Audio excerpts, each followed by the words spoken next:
ঐতিহাসিক ৫ই আগস্ট রোজ সোমবার, বাঙালির জাতীয় স্মরণীয় একটি দিন। টানা ১৫ বছর পরাজয় হল ক্ষমতাসীন দল আওয়ামী লীগের।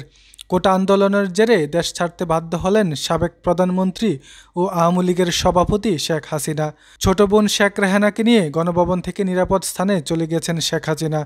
সরকারের পদত্যাগের দাবিতে চলমান অসহযোগ আন্দোলন সফল করতে বৈষম্যবিরোধী ছাত্র আন্দোলনের লং মার্চ টু ঢাকা ছিল সেদিনটি। এর আগে দুদিনের নতুন কর্মসূচি ঘোষণা করেছিল। কোটা সংস্কার আন্দোলন ঘিরে গড়ে ওঠে ওই বৈষম্যবিরোধী ছাত্র আন্দোলন। পুরো জুলাই মাস জুড়ে চলে এই আন্দোলন।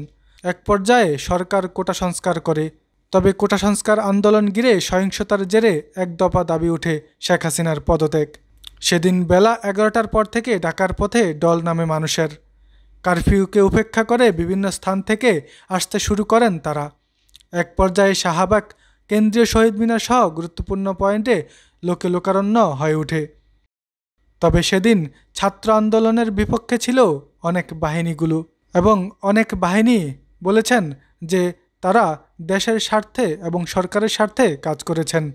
তারপরেও এই নির্মমতার কেউ দায় এড়াতে পারেনি। এখন প্রশ্ন উঠেছে, বিজিবি মহাপরিচালক বলেন, যদি প্রমাণ হয় বিজিবির গুলিতে কেউ মারা গেছেন তার বিচার হবে। আর বিজিবির সদস্য কেউ পালিয়ে নাই। বিজিবির একটি অস্ত্র, কোনো কিছু মিসিং নাই, বাট আমাদের বেশ কিছু গাড়ি পুড়ে গিয়েছে। আরেকটা বিষয় আপনাদেরকে বলতে চাই, এটা অনেকের হয়তো একটু ভ্রান্ত ধারণা। পুরো বিজিবির জনবল প্রায় ৫৭,০০০ প্লাস।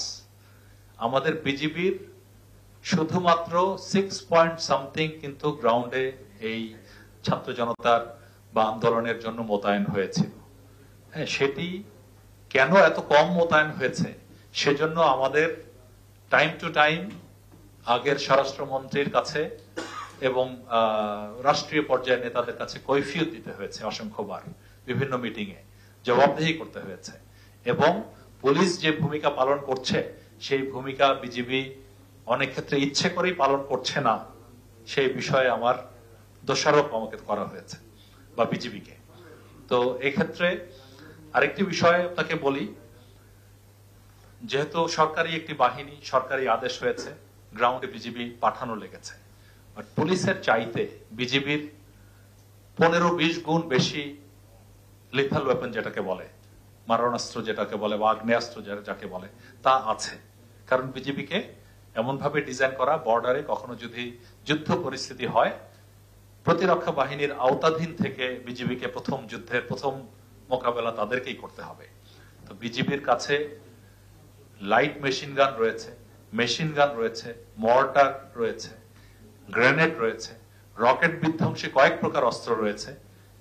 এগুলোর কোনোটাই ডেলিবারেটলি, ইচ্ছাকৃতভাবেই এর মধ্যে মোতায়েন করা হয়নি। বিজিবির পিক আপ যে গেছে, আপনারা তো মানে ভিডিও, আজকালকার এই ওপেন যুগে আপনার ভিডিও আপনারা অনেকেই করেছেন, ছবি তুলেছেন। আমি অনুরোধ করব, যেসব পিক আপ গিয়েছে বিজিবির টহল পিক আপ, কোনোটাতেই উপরে এলএমজি নিয়ে, অনেক বাহিনীর দেখবেন এলএমজি সহ উপরে দাঁড়ানো। ইচ্ছা করেই আমরা কোনো এলএমজি নিয়ে কেউ দাঁড়িয়ে থাকবে না নিশ্চিত করেছি, কারণ ঝুঁকি আছে। এলএমজি সব লোড করা থাকে, হঠাৎ করে ট্রিগারে হাত লাগলে কারো হতাহত হবে।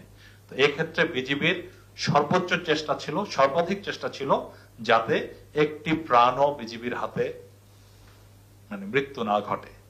আমরা ৪ নম্বর গেট দিয়ে বের করেছি, আর নিউ মার্কেটের গেটের এদিকে অনেক আন্দোলনকারীদেরকে নাস্তা দিয়েছি, পানি দিয়েছি। আমার বিজিবির ২ সদস্য, বিজিবি সদস্যের ছেলেরা আহত হয়ে বাইরের প্রাইভেট হসপিটালে ভর্তি হয়েছে ভয় পেয়ে। তাদেরকে আমি আমার হাসপাতালে নিয়ে আসছি।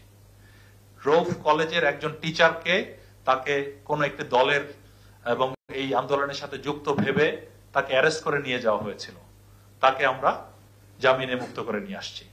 কাজেই সরকারি আদেশ পালন করার মতো পরিস্থিতি দেখিয়ে অনেক কিছু আমরা ভিতরে ভিতরে করেছি, যেটা ছাত্র জনতা ৫ তারিখে আমাদের গেটে অনেক মানুষজন, অনেক ছাত্র জনতা মিষ্টি নিয়ে আসছে আমাদেরকে মিষ্টি খাওয়ানোর জন্য।